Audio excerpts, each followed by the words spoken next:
Okay, for today's video, gagawa nga pala tayo ng ukoy o yung bekang po ata yun sa Tagalog. Tihem dito, yung tawag sa oyster.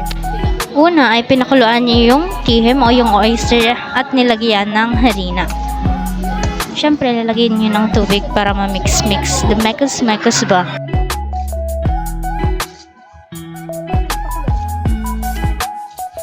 Pag si mama yung gumagawa nito, tansya-tansya lang ng tubig. Pagkatapos nga noon ay sunod nang ilalagay ang ating malunggay. Ang malunggay mga bi ay masustansya na kailangan na ating katawan. Kaya naglalagay kami ng gulay hanggang sa mahalo na lahat. Nalimutan ko nga bi yung crispy fry at yung magic sarap. Kaya nilagyan ko na rin. Ayan. Pagkatapos ko nilagyan ay hahalo-haluin na natin ulit. Mekos-mekos hanggang sa ganyan na yung ano niya, texture.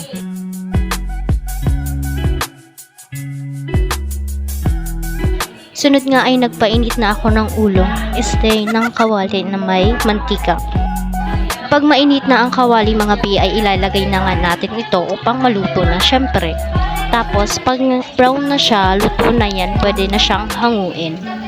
Hinango ko na nga to mga bi. Siyempre, lalagyan natin ng Papa Banana Ketchup para masarap. Uy, Papa Banana Ketchup, tig-introduce na kita. Baka naman, may supply ka dyan.